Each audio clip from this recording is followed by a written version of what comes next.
नमस्कार. मराठी कथा संमेलन सादर करीत आहे साहित्यरत्न लोकशाहीर अण्णाभाऊ साठे लिखित कादंबरी रूपा. मतीचं डोकं बेफाम झालं होतं. ती स्वतःला सांगत होती, या गजाचं डोकं कामातून गेलं आहे. तो काय वाटेल ते विपरीत कर्म करील. जर आपण रूपाला फसवून आपल्या घरी नेली आणि गजानं भलतंच केलं तर पोलीस त्याला अटक करतील. पण मग मला पण सोडणार नाहीत. मीही एक गुन्हेगार ठरेन आणि मलाही शिक्षा भोगावीच लागणार. सक्त मजुरीची खडी फोडावी लागणार. आणि मग या गावात मला क्षणभरही राहता येणार नाही. आणि मग तिला तो तुरुंगातील हातोडा स्वप्नातही दिसू लागला. गजा तर वेडापिसा झाला होता. तो रूपासाठी झुरत होता आणि मतीच्या नावाने खडे फोडीत होता. ही मतीच मला बनवीत आहे असं त्याचं मत झालं होतं. तो मतीच्या नावानं कढत होता, जळफळत होता आणि मतीचा पाठलाग करीत होता. आणि रूपा मतीला झुकांड्या देत होती. निसराईत कुंटी नसलेली ती मती हताश होत होती. पण ती रूपाची पाठ सोडित नव्हती. ती नवे नवे सापळे लावित होती. पण त्यात रूपा सापडत नव्हती. ती मतीला वरचेवर झुकांड्या देत होती. नी मती चरफडत होती, मनातल्या मनात कळत होती. ती एकदा गजाला एकांती म्हणाली, आता बाबा दोनच उपाय हायती. नि ते म्हणजे एकतर तू रूपाला रानात गाठून चेलमडून मोकळा हो, किंवा मी रूपाची नि दिनकरची भानगड तिच्या बापाच्या कानावर घालते आणि तिला जन्मातनच उठवते. तिला जे जे मागणं येईल ते ते मोडून काढते. मरू दे. आणि ते ऐकून गजा गंभीर झाला. नि पुढं काहीच न बोलता मळ्यात जाऊन उताना पडून विचार करू लागला. मतीचं खरं आहे. आता हे दोनच उपाय आहेत. जर मी रूपाला रानात धरली तर काय होईल? तुरुंगच ना. काय फाशी तर होणार नाही, पण रूपाचं वाटोळं होईल. या खोऱ्यात तिला नवरा मिळणार नाही आणि ती जन्मभर अशीच कुजत राहील. मग तो दिनकरही तिला जवळ करणार नाही. नि मग तिला कुणाची तरी रखेलीच होऊन जन्म गुजरावा लागेल. माझं काय? मी नरबच्चा आहे. मी गावात डंगारण्याचा डंग भक्कम आहे. आमची बरोबरी कोणीच करू शकत नाही. आणि पुढं जे काही होईल ते भोगायला मी तयार आहे. आता कुणालाच डरणार नाही. काय वाटेल ते करून मी त्या पोरीचा तो दिमाग धुळीला मिळवीन. आणि पुढं गजाचं टाळकं दिवसेंदिवस वनव्यासारखं तरकटू लागलं. त्यानं भरपूर दाढी वाढवली. त्यामुळे तो भलताच उग्र दिसू लागला. आणि कुऱ्हाडीत कानाबरोबर दांडा घालून तो बेबंद वागू लागला. तो आपल्या मित्राशी बोलताना नाक फुगवून बोलत होता, लवकरच मी दिनकरच्या गोळीला कुऱ्हाडीनं कसा जबाब देतो ते बघायला तयार राहावा. काही दिवस तसेच गेले. एके दिवशी भर उन्हाच्या राखात रूपा नदीवर गेली होती. नी एका खडकावर बसून धुनी धुत होती.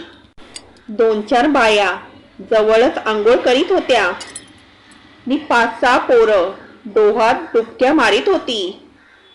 बाकी पाणवटा शांत होता. रूपा एक एक धडूत धुवून वाळूवर वाळत घालीत होती. ती इकडं तिकडं मुळीच पाहत नव्हती. पण गजाची धगधगीत नजर तिच्यावर सरफडत होती.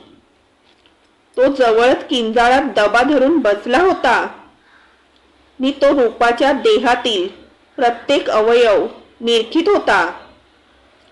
ती धडूत वाळत घालायला फिरली की तिचे ते उबार उरूस पाहून त्याचं डोकं बधीर होत होतं. मन वेडावत होतं. विचार पेट घेत होते. आणि गजापासून थोड्याच अंतरावर मथी बसली होती. तिनंच आज तो गजाचा लांडगा रूपाच्या मागं लावला होता. ती रूपाच्या पाळतीवर होती. जेव्हा रूपा धुनी घेऊन नदीकडे निघाली तशी ती गजाकडे पळतच गेली होती. म्हणाली होती, गजा, तुझी शिकार कुठं आहे? नदीवर घिसाडी लोखंड तापवून मगच ते धोपटून वाकवतो, मथी बोलली. आणि लगेच आपली ती कुऱ्हाड घेऊन रूपाचं लोखंड तापवून धोपटून वाकवण्यासाठी गजा त्या किंजाळात येऊन बसला होता. परंतु रूपाच्या शेजारी आंघोळ करीत असलेल्या त्या बायांचं आवरत नव्हतं. पोरं डोहातून बाहेर येत नव्हती. त्यामुळे गजाचा नाईलाज झाला होता आणि तो त्या बाया आणि ती पोरं निघून जायची वाट पाहत होता. हरणीवर वाघानं दबा धरून बसावं तसा तो बसला होता. त्या बायांचा त्याला राग आला होता. त्यानं आपला निश्वास दाबून धरला होता. आणि मांजरानं उंदीर चेलमडावा तसं आज रूपाला आपण चेलमडायची हा एकच विचार त्याच्या डोकीत थैमान घालीत होता. रूपाचं धुणं संपलं. तिनं वाळत घातलेली कापडं गोळा केली. ती खांद्यावर घेऊन घरी जायला निघाली. गजाला आनंद झाला. परंतु घात झाला. त्याच वेळी 2 बायांची आंघोळ झाली. त्याही रूपाबरोबर घरी निघाल्या. गजाचा जीव कंठात आला. तो तसाच बसून राहिला. आपलं नशीब फुटकं असून रूपा नशीबवान आहे याचा तो विचार करू लागला. तो घरी निघालेल्या रूपाची पाठमोरी आकृती पाहत होता. आणि आता हा गजा काय करणार हे पाहण्यासाठी मथी उत्सुक झाली होती. रूपा पाणवटा मागं टाकून गाव पादीला लागली. पुढून दिनकर येत असलेला पाहून तिनं पाय गाळले. दिनकर जवळ आला. त्यानं विचारलं, कुठं गेली होतीस? नदीला धुनी धुवायला, रूपानं हसत उत्तर दिलं. मग चल, दिनकर बोलला.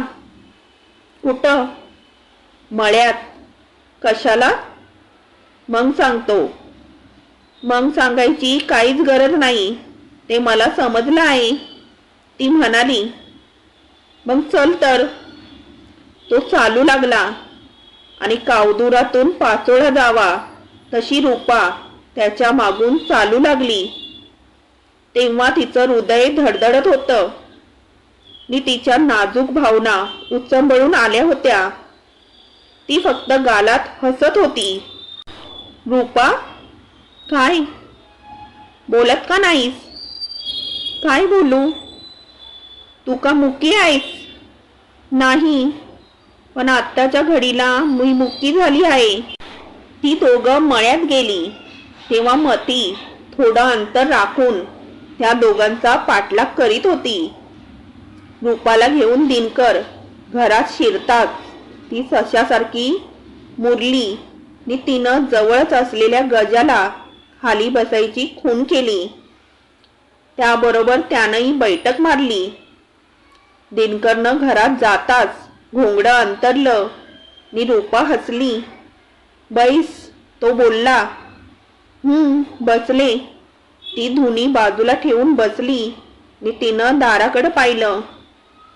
दिनकर उठला. त्यानं दार बंद करून रूपाला जवळ घेतली आणि तो तिच्या ओठांची, डोळ्यांची, कपाळाची चुंबनं घेऊ लागला. तशी रूपाई धुंद झाली. ती फक्त त्याच्याकडे पाहत होती आणि काहीच बोलत नव्हती. ती उद्दीपित होऊन पुढील प्रसंगाची वाट पाहत होती. त्याचे दोन्ही हात तिच्या कोमल देहावरून स्वैर फिरत होते. नी ती देखणी रूपा फक्त हसत होती. रूपा, काय? एक गोष्ट बोलू? बोला की. पण काय? माझंही थोडंसं ऐकावं लागल. कबूल. अन म्हणून त्याने तिला अधिक कवटाळली नी तो म्हणाला, आधी तुझं म्हणणं मला ऐकू दे. आता मी तुमची आहे. रूपाचा चेहरा लालबुंद झाला होता. ती पदरानं घाम पुसून म्हणाली, आता मी माझी नाही, तुमच्या स्वाधीन आहे. बरं मग? तो उद्गारला आणि ती त्याच्या मिठीत तशीच राहून म्हणाली, बाईचा जन्म कांकणासारखा असतो, तसा माझाही आहे. एकदा का कांकण पिचकलं की त्याचा नाद जातो, मन त्याला फोडून फेकावं लागतं. तसं माझं होऊ नये. तसं मुळीच होणार नाही. तो बोलला. होईलच, ती म्हणाली. पण कशावरून? त्यानं विचारलं. त्याच्या तोंडापुढं तोंड नेऊन रूपा म्हणाली, सरकार, मृग नक्षत्र सुरू झालं की पेरलेल्या बियांना टरारून कोंब येतात. जळून राख झालेली गवतं पुन्हा मूळ धरतात. धरणीला नवा रंग येतो. तद्वत स्त्रीचं असतं. मी एक स्त्रीच आहे नी माझी आई रंग निश्चित बदलेल. याचा विचार करा. आणि काय? दिनकरचं मन वेडावलं होतं, तरी त्यानं प्रश्न केला, म्हणजे लग्न होईपर्यंत कळ काढा. रूपा म्हणाली नी हसली. नाही रूपा, आपलं लग्न होईपर्यंत मी जगणारच नाही. तो आवेगाने म्हणाला. तिला हृदयाशी धरून म्हणाला, माणसानं उद्याचा विचारच करू नये. नाही, त्यानं उद्याचा विचार केलाच पाहिजे, रूपा म्हणाली. आणि त्याच वेळी दाराची कडी वाजली. तशी रूपा दिनकरच्या बाहूतून दूर होऊन कोपऱ्यात गेली. नी दिनकरनं पुढं जाऊन दार उघडलं. तेव्हा दारात मती उभी होती. तिनं विचारलं, रूपा, इकडं आलीया का? तुझं डोकं जाग्यावर आहे का? दिनकरनं संतापून विचारलं. आधीच त्याला ही मती रूपाचा पिच्छा का पुरवीत असते याचा राग आला होता. ती बेरकी मती म्हणाली, माझं टकुर जाग्यावर हाय की. कसं गे भटक भवानी? दिनकर आवाज चढवून म्हणाला, मी तुला ओळखतो नी हे घर आबा पाटलाचं नसून रामराव नलावड्याचं आहे, होय की नाही? ते खरं हाय व, मती मान डोलावीत म्हणाली. पण ती रूपा कवा कवा हकडं येत असती, ते तुला कसं समजलं? दिनकरनं प्रश्न केला. मती मान डोलावीत म्हणाली, आव, ह्या तरुणपणातल्या भानगडी दडत नसत्यात. म्हणजे तू रूपाच्या पाळतीवर असतेस? दिनकर म्हणाला. पण हा सारा गाव तुला एक कुटील म्हणून ओळखतो. आणि आपला धंदा तू बंद कर, नाहीतर तुला या गावात राहता येणार नाही. पण मी करते तरी काय? मतीने धिटाई करून विचारलं. दिनकर डोळे वटारून म्हणाला, तू लोकांची आबरू खरेदी करून तिचा व्यापार करतेस म्हणजे? मतीनं भुवया चढवल्या. म्हणजे तू कुटीन आहेस? दिनकरचं डोकं फिरलं. मती रागात आली. बरं, पण मी विचारते की तुमची एक भन तरणी हाय, तिला म्या कुणाखाली घातली का? आणि त्याच वेळी दिनकरची एक जोरदार लाथ मतीच्या कमरेत बसली नी ती कोलमडून पडली. आणि दुसरी लाथ बसेल ह्या भीतीने ती उठून पळत सुटली. तिनं मागं वळूनही पाहिलं नाही. दिनकर घरात गेला तेव्हा रूपानं पुढं येऊन विचारलं, ही काय भानगड आहे? भानगड कसली? दिनकर म्हणाला. ही मती म्हणजे नुसता दुधात मिठाचा खडा आहे. मिठाचा खडा नव, विष म्हणा. रूपा मान तिरपी करून बोलली. दिनकरनं वैतागून विचारलं, पण हे विष तुझ्या माग का लागलंय? सांगू? हो सांग ना. या मतीच्या माग तो गजा नांगरा लागला आहे, रूपा म्हणाली. आणि तो गजा पिसाट झाला आहे. कशासाठी? माझ्यासाठी. ते मला माहीत आहे. मग कशासाठी म्हणून का विचारलं? मला काहीच सुचत नाही, दिनकर घाम पुसून म्हणाला. पुढं काय होईल कोण जाणे. असाच पुढचा विचार करा, रूपा म्हणाली. मती गेली नसेल, मी जाते. पण काय?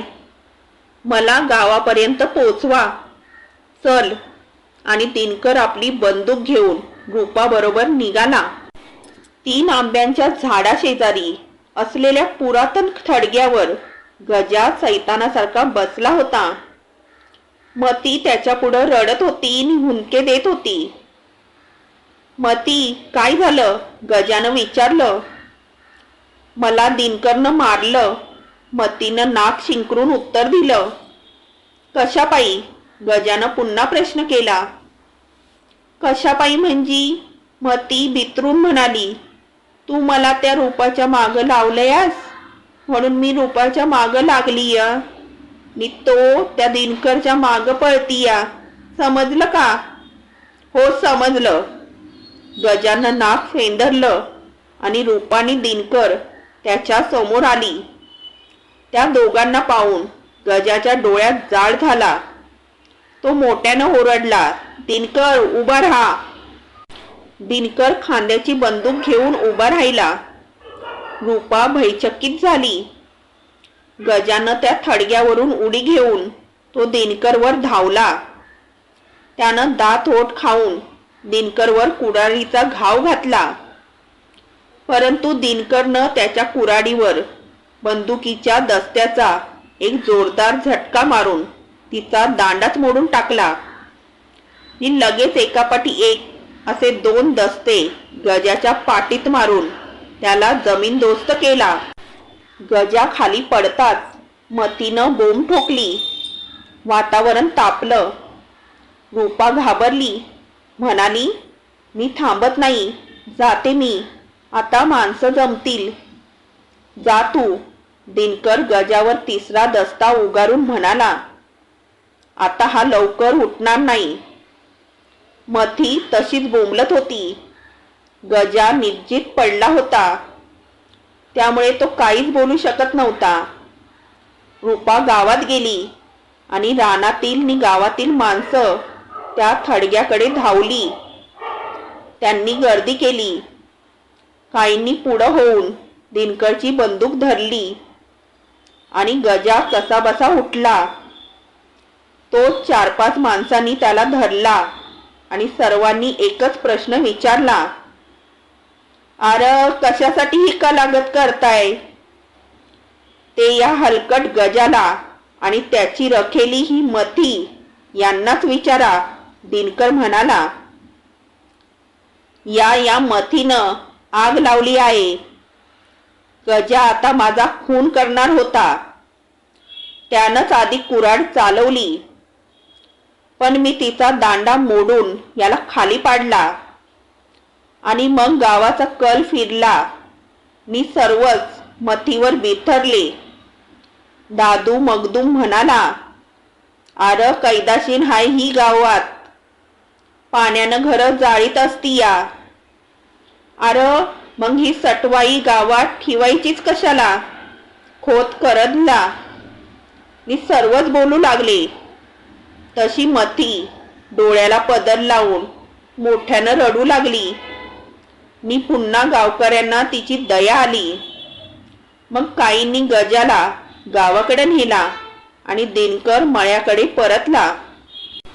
गजाला घेऊन गावाकडे निघालेले ते बेरकी गावकरी गजाची चेष्टा करीत होते. त्यात खोत आणि मगदूम या दोघांनी गजावर तोफा डागायला प्रारंभ केला होता नि बाकीचे हसत होते.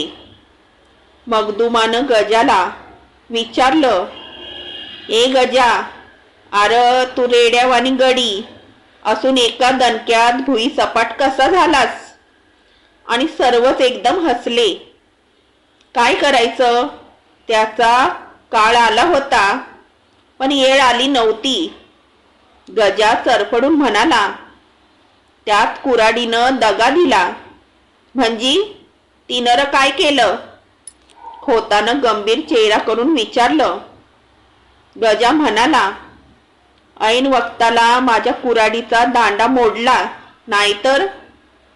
अरे गजा, तेच बरं झालं, खोत म्हणाला, नाहीतर तुझं भुसकाटच पडलं असतं, म्हणजे मेला असतास. मग त्यात काय हाय, मरण काय दोनदा येत नसतं, गजा गुरगुरला. अरे ते खरं हाय, पर तू चांगल्याचं लेकरू असून ही भाराभार दाढी वाढवून असं टकुरू फिरल्यागत कशापायी करतोयस? मगदूम म्हणाला, इथनं पुढं सरळ वाग नि परत मारामारीच्या भानगडीत पडू न ग. पुढं गजा काहीच बोलला नाही. तो घराकडं चालू लागला नि गावकरी पाराखाली थांबले. तेव्हा गजाकडे पाहत खोत म्हणाला, चायला हे कार्ट राजा इंद्राच्या गोष्टी करतय म्हण, मरण दोनदा येत नसतं.